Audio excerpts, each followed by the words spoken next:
¿Qué tal amigos? Bienvenidos a Tercer Fútbol, una nueva entrevista más aquí en nuestro portal web, en nuestra revista digital.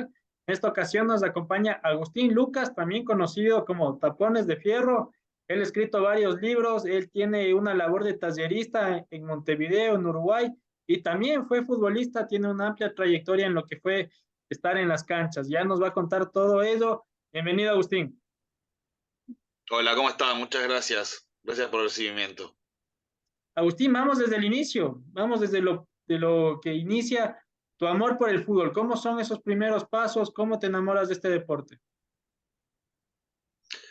Bueno, gracias. Es como pensar en una cuestión tan lejana y tan de la infancia que siempre es como necesario un poco volver a eso. A veces, ahora que ya no juego fútbol profesional, más allá de que muchas veces no fue tan profesional como se dice, cada vez que juego en un partido de fútbol 5 o fútbol 7 o alguna cosa así, que no es que juegue tanto, pero juego muy cada tanto y siempre como entre amigos muy cercanos, algo muy alejado de la competencia. Siento que es como volver a esas cuestiones iniciales del vínculo con la pelota como el primer juguete o casi el único, o el único que podía llamarte realmente la atención y detenerte todo el día en eso.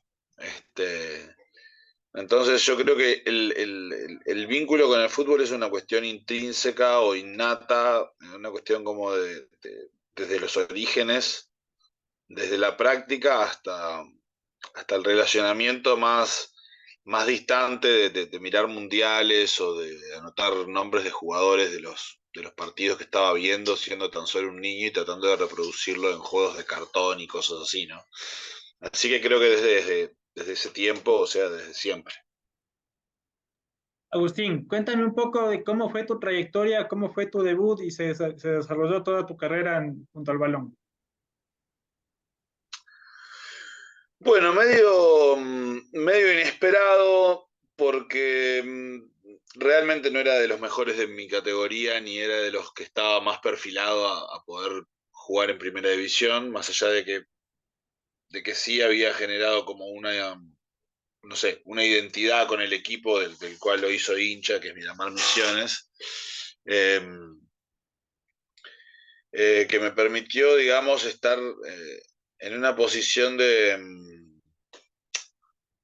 como de ser funcional, digamos, al equipo, lo que también te permite como distintas ventajas con respecto de repente a otros.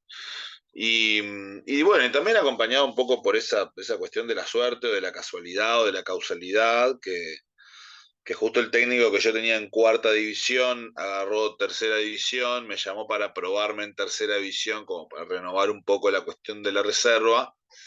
Hicimos unos entrenamientos con primera división y el técnico de primera división me vio y me dijo que quería que vaya a primera división. Una cosa, como se dan esas cosas, ¿no? Así como le pasan a los grandes cracks, también nos pasan a nosotros los, este, los jugadores más humildes que nadie recuerda, digamos, o que no está en el recuerdo de nadie ese debut o esta historia que yo te estoy contando, solo en mí, en mi viejo, en mi vieja, ponele.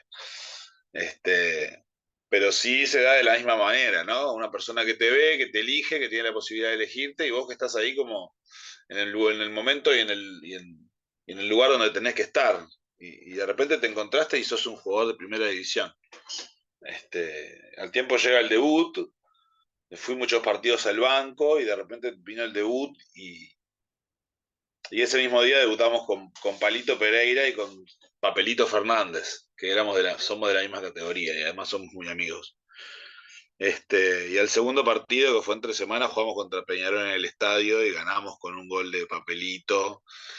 Y bueno, fue como un triunfo de los jóvenes del club y una, no sé, consagración de la renovación, digamos. Pero bueno, solo en el recuerdo de unos pocos eso, ¿no? De unos pocos hinchas de Miramar que quizás lo recuerdan y que cada tanto me los cruzo por la calle de Montevideo y me lo hacen recordar.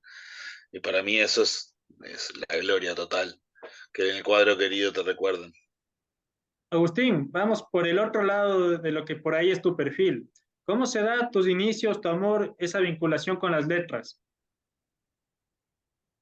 Bueno, creo que un poco el privilegio de tener 4 comidas por día y botines nuevos cuando se rompen los otros y un lugar calentito y cariño de familia y poder ir a la escuela y al baby fútbol.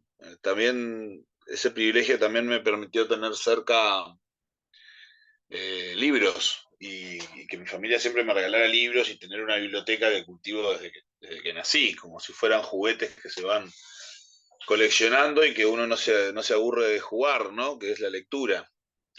Entonces, y esos privilegios de los que hablo no son privilegios de- de clase alta, sino privilegios de tener padres trabajadores y cercanos a con determinado acceso a la cultura y que me permitieron vincularme al menos de primera mano con algunos autores y autoras y después poder adentrarme en ese mundo de la literatura ya con un background, ¿viste? O con un proceso previo de vínculo con el libro, porque si la persona no tiene un vínculo con el libro hasta que... Es como la pelota de fútbol, si nunca agarraste una pelota de fútbol y de repente te la tiran, la gente ¿qué hace? Se asusta. Y bueno, si nunca agarraste un libro y de repente te lo abren y también te asustás. Entonces,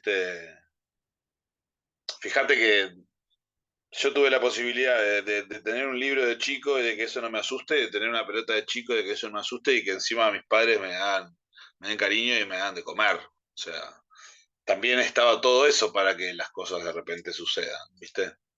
Y eso también es importante porque, eh, no sé, todo tiene como un origen en algo, no es todo, no parte de una magia, sino como que parte también de diferentes hechos que alguien hizo contigo, ¿no? Agustín, ¿por qué no es lo común, no es lo cotidiano ver un futbolista, un deportista asociado con ámbitos como el arte, como la literatura?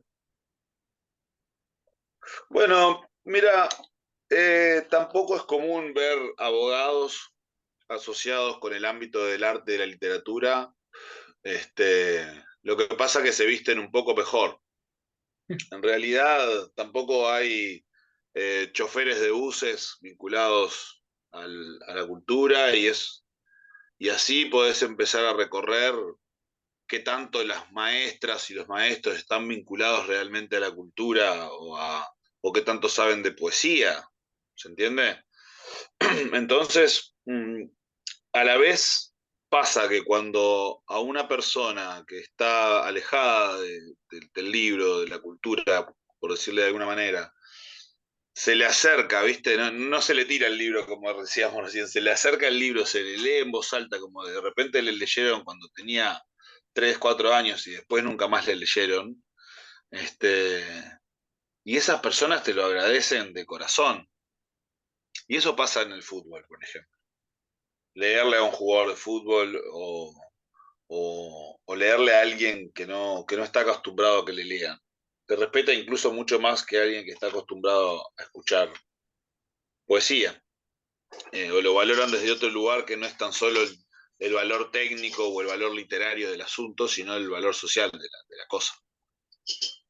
Agustín, ¿qué representa el fútbol en la cultura? ¿Qué rol cumple el fútbol en el ámbito justamente del arte, de la literatura en tu caso particular?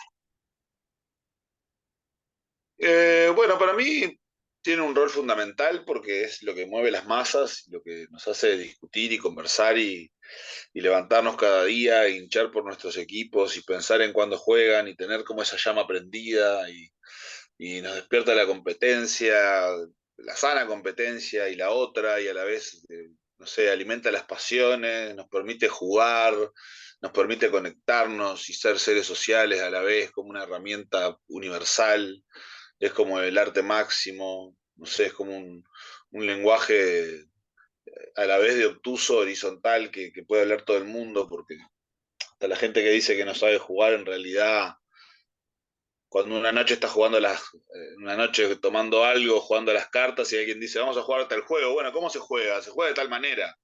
Y todo el mundo juega.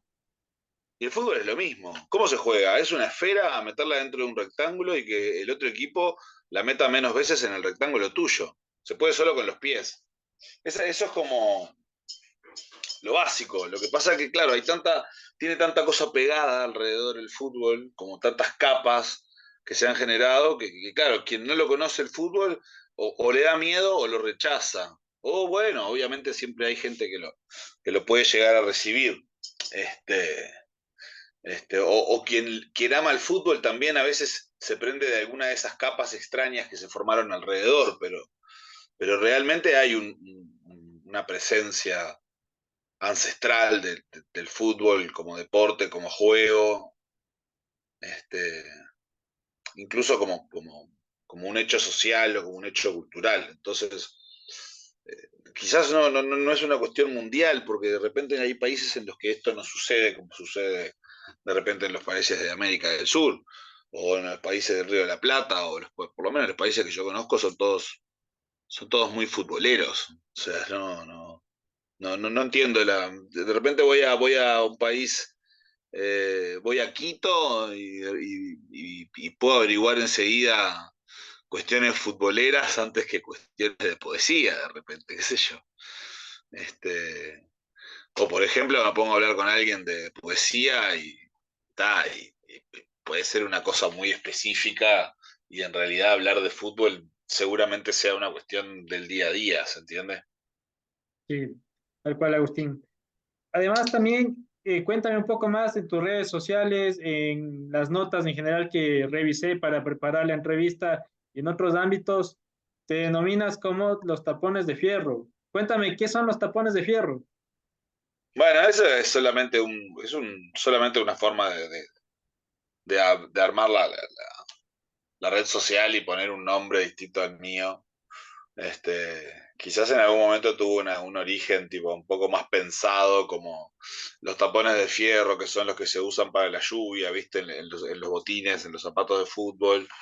Y bueno, como una recreación de esos partidos de lluvia, esa cuestión del barro inicial, del barro original. Quizás por ahí se puede poetizar un poco más, pero en realidad es mucho más liviano el tema de ese nombre y no tiene tanta trascendencia, quiero decir, aunque está bueno, al estar la red social ya quedó ahí como medio instalado. Agustín, cuéntame un poco más sobre tu rol como tallerista barrial, que has estado también en cárceles en este rol. ¿Cómo ha sido? ¿Qué ha implicado? Bueno, es un oficio que he ido eh, también generando con el tiempo. Desde el fútbol o desde la escritura y a veces combinando ambas como herramientas, que son las herramientas que tengo, con las que cuento, y en ese lugar del taller se pueden como entreverar esas cuestiones, ¿no? Entonces, a partir de repente, ahora, por ejemplo, estoy dando un taller que es a partir de herramientas literarias, formar un equipo de fútbol imaginario, por ejemplo, ¿no? Después he dado talleres más específicos de fútbol, por ejemplo, en las cárceles, que hace un tiempo ya no doy, pero que di mucho tiempo también, de fútbol, y hacemos un registro escrito de determinadas cosas que pasan con el juego, ¿se entiende? Eh, Me parece como que hay público porque la gente es inquieta, ¿no? Porque si no se crearía en la humanidad las cosas que se crean como el arte y como las cosas increíbles que suceden. Entonces la gente está ávida de poder hacer cosas con su conocimiento o con su desconocimiento o con su inquietud o visualizar si tiene una inclinación hacia algo o ver que ya la tiene y que le gusta escribir o le gusta leer y bueno, meterse en ese mundo. Y a mí también me mantiene muy creativo porque no es como un programa de geografía de cuarto, ¿no? Que das los mapas y después das Oceanía y cómo se formaron los continentes. No, o sea, tenés que enfrentarte a algunas personas de determinado contexto a las cuales hay que seducir, hay que conquistar y hay que ampliarles el universo poético y el universo creativo por un rato, sea el rato que sea, y que esas personas puedan transformar su día con esa actividad. Realmente en el día escribir una poesía es una cosa que no le pasa a todo el mundo, escribir una poesía durante el día. bueno, eso que se pueda generar de una manera fluida y de una manera liviana y de una manera como receptiva y que además pueda hasta ser sanadora en el buen sentido de la palabra, ¿no? No desde un lugar ni siquiera religioso, pero sí reconfío en que hay una salida a la ansiedad y una salida a, o un cauce para los pensamientos a través de la lectura de poesía y a través de la concepción del mundo desde la poesía, no solo desde la escritura. Agustín, a nivel de literatura, ¿cuáles han sido tus principales referentes, tus principales influencias?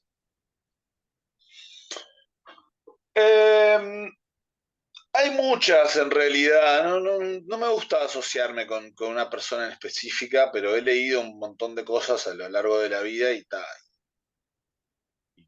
eso me ha como, no sé, creo que he permitido como justamente ampliar y ser mi propio taller, digamos, ¿no? Eh, Últimamente estoy leyendo algunas cosas de Rosario Blefari, que es una argentina que además fue cantante, o recordaba más bien por ser cantante.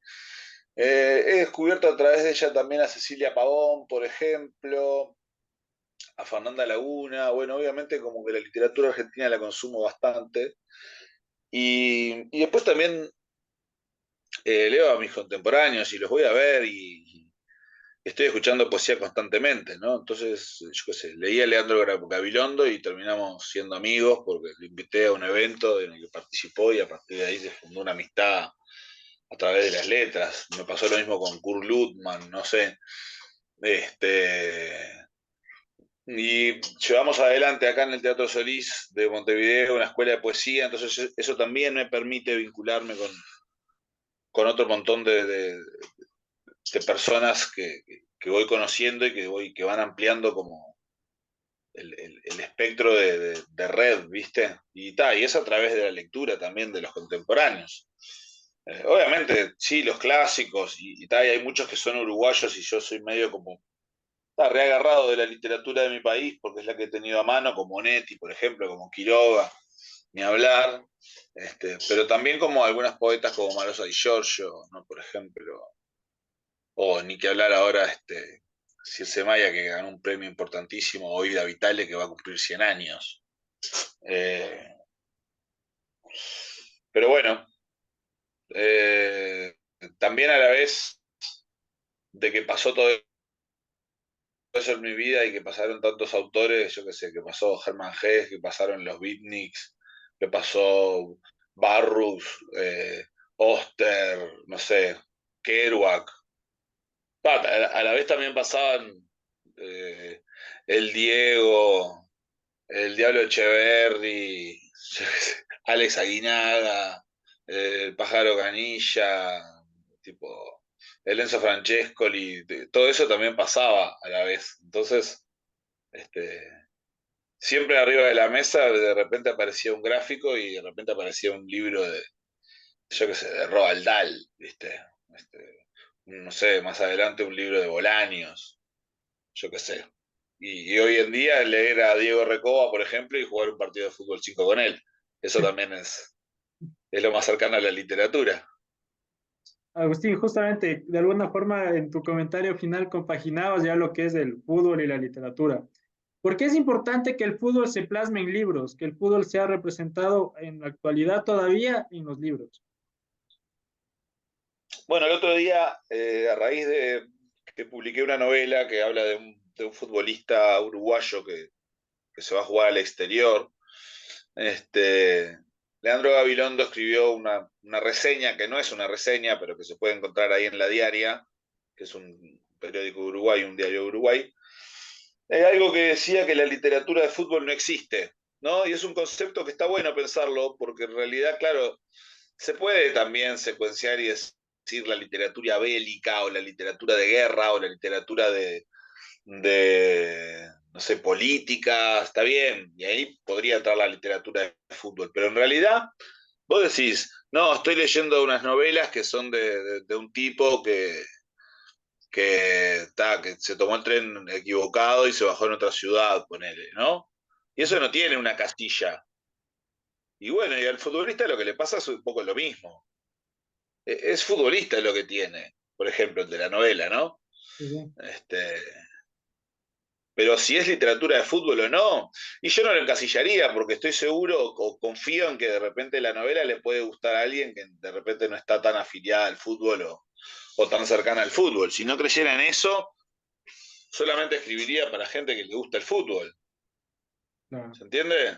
Sí, Y en sí. realidad lo único que haría es aportar a esa supuesta brecha entre el fútbol y el resto de la sociedad, o el fútbol y las artes, o el fútbol y la cultura. Entonces, pienso que lo que escribo de repente puede, tomando a Gabilondo, no ser literatura de fútbol y ser tan solo literatura que tiene la característica de ser escrita por un jugador de fútbol. Como de repente, yo qué sé, este, no sé, un escritor Horacio Cavallo trabaja hasta el día de hoy en un taller mecánico. Bueno, y capaz que esa es la característica más importante que tiene la literatura de Horacio Cavallo, que trabaja en un taller mecánico. Entonces, bueno, escribe en determinados momentos en los que puede, y bueno, y durante el día le pasan todo ese tipo de cosas que son un montón de alimento, de experiencias y de pensares que después sin duda desembocan en su escritura.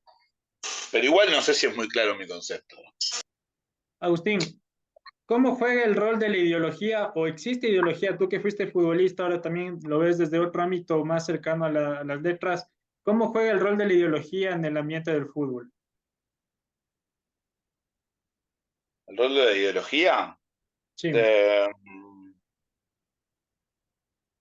y bueno, me parece que el problema es, o sea, leí que, por ejemplo, al Turco Mohamed lo multaron ahora por salir a la cancha con una remera de la Virgen de Guadalupe en México, ¿no? Y a mí eso me parece un poco una tontería. Entonces ahí es cuando el fútbol empieza a quedar por afuera de las propias manifestaciones que cada uno necesita y quiere tener. Este, es como si entrara alguien con una remera del Che a dirigir un partido. ¿Y por qué no lo va a hacer? ¿Cómo va a ser multada una persona que quiere entrar con una remera del Che a un partido? ¿No? Este, me parece que ahí hay una cuestión media institucional o media como, eh, eh, no sé, de la estructura más gruesa del fútbol que no permite que determinadas cosas se rompan y entonces estamos medio como presos a veces, lo que estamos alrededor del fútbol o del juego, en una estructura que hay que combatirla siempre, ¿no? No sé, hay que aprender a combatirla, creo, y hay que encontrar formas alternativas de visualizarlo y formas disidentes de visualizar al fútbol y de poder construir desde ahí. No seguir construyéndolo entre hombres, no seguir tomando decisiones entre hombres y bueno, y como también lo dijo el Diego en algún momento, también introducir que se metan los futbolistas a tomar decisiones también y las futbolistas, porque en general es un deporte que ha estado siempre gobernado por abogados y cosas así, ¿no? Este, y bueno, me parece que ahí hay una pata que me parece que hace falta seguir introduciendo o insistir en que se introduzca, que es en la que los jugadores de fútbol puedan tomar sus propias decisiones dentro del deporte que habitan, ¿no? Agustín, la última pregunta para ir cerrando la charla. ¿Cómo observas tú este fútbol actual, este fútbol que por ahí ahora es de 5 cambios, es de VAR, es de Mundial de 48 selecciones y demás aspectos que van configurando una diferencia con lo que ha sido el balompié con los años anteriores? ¿Cómo lo observas tú?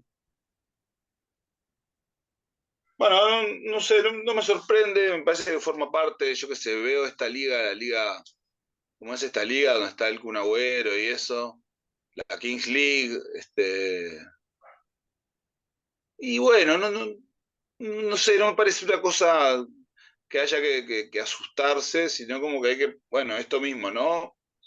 Decir, ¿dónde queda lo de los barrios? ¿Dónde queda lo de los pibes? Bueno, hay que seguir laburando ahí, no podemos quedarnos solo con esa esfera o esa capa del fútbol tan inalcanzable, tan intangible y tan superficial, ¿no? Que es la que miramos y consumimos, pero bueno. también hay otras capas que siguen siendo el fútbol y que también hay que atender. Eh, yo miro el Mundial, lo acepto, lo critico, escribo sobre él, y esa es como hoy en día mi herramienta de militancia ideológica y de postura frente a cómo se gobierna, a cómo se maneja y a qué cosas pasan alrededor del juego. Pero el juego no tiene la culpa. La culpa la tienen sobre todo los hombres, pero en general la sociedad que está alrededor. Agustín, partiendo de tu respuesta, se me ocurre ahora una última pregunta. ¿Cómo observas tú el futuro del fútbol? El futuro del fútbol va a seguir siendo el mismo. No, no, meterla dentro del arco, que el otro la meta menos de lo que vos la metés, jugar con los pies y con casi todo menos con las manos, y hacerte amigos y hacerte amigas para toda la vida, y entender la vida de una manera colectiva. Eso no va a cambiar. Alrededor se puede tecnificar seguramente, se va a ir tecnificando, se está medio como que mudando a una especie de liga árabe, una cosa media extraña que está pasando por allá, cosa que me parece bien, y que a la vez capaz que hace que algunas, por ejemplo, acá en Uruguay dicen, no, tendría que existir solo la A y la B, bueno, existe solo la A y la B, pero dicen tendría que existir solo la A y los otros tendrían que ser todos amateur. Bueno, no sé si eso es así o no, pero de repente se abre un espacio para otro tipo de alternativa de supervivencia, ¿no? Que no es la profesional, que es otra, ¿viste? Y bueno, que también rinde y tiene su... No lo sé, lo estoy pensando ahora en voz alta contigo, pero, pero bueno, me imagino que también se puede mudar hacia un lugar así a la vez que se va tecnificando de tal manera que se termina siendo medio elitista. A la vez que hay algo elitista, si hay algo elitista, hay algo alternativo seguro. Entonces, bueno, por ahí de repente hay una puerta. Agustín Lucas del Tercer Fútbol, muchas gracias Agustín, él es futbolista y poeta que nos acompaña desde Montevideo. Un gran abrazo y siempre bienvenido Agustín. Muchas gracias a ustedes. Un abrazo grande. Gracias Agustín, suerte. Chao, maestro.